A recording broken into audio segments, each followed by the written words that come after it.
பண்றதுதான். இப்போ அந்த தாய்மாமன் தங்க மோதிர திட்டத்துக்கு நம்மளோட தாய்மாமன் அவர்கள் டெண்டர் ஒண்ணு விட்டுருக்காரு. அந்த டெண்டர் படி 4,41,667 1 கிராம் கோல்டு ரிங் வந்து வாங்க போறாங்களாம்.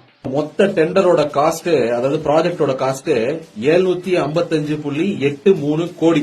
கோல்டோட பியூரிட்டி வந்து 22 கேரக்டா இருக்கணும், அப்புறம் ஹால்மார்க் 916 கிரேடட் கோல்டு ரிங்கா இருக்கணும் அப்படின்னு சொல்லிருக்காங்க. இப்போ டோட்டல் காஸ்ட்ல இவங்க வாங்க போறதா சொன்ன அந்த ரிங்ஸோட நம்பரை வந்து டிவைட் பண்ணோம் அப்படின்னா ஒரு 1 கிராம் கோல்டு ரிங்கோட விலை 17,113 ரூபா வருது. இன்னைக்கு ரேட்டு சென்னையில 22 கேரட் கோல்டோட 1 கிராம் ரேட் வந்து 13,200 ரூபா. இந்த டிஃபரன்ஸ் வந்து நம்ம கால்குலேட் பண்ணோம்னா கிட்டத்தட்ட ஒரு ரிங்குக்கு 3,913 ரூபா வந்து டிஃபரன்ஸ் வருது. இந்த 3,913 ரூபா அப்படிங்கிற டிஃபரன்ஸ கோல்டோட இன்னைக்கு ரேட்டுக்கு கம்பேர் பண்ணி பாத்தீங்கன்னா 29% வருது. சரி, இந்த 29%ல 3% ஜிஎஸ்டின்னு வச்சுக்கோங்களேன், அப்ப 26% வருது. அதாவது ஒரு 1 gram gold ring, plain ring செய்யறதுக்கு 26% வேஸ்டேஜ். நார்மலா இந்த 1 கிராம் கோல்டு ரிங்க செய்யறதுக்கு 3 to 5%, இல்லனா ஏதாவது பெரிய டிசைன் வச்சா கூட 6 to 8% வேஸ்டேஜ் வரும். நம்ம அதிகபட்சமா வந்து ஒரு 8% வச்சுக்குவோம். 13,200 ரூபாயில 8%ங்கிறது 1,056 ரூபா.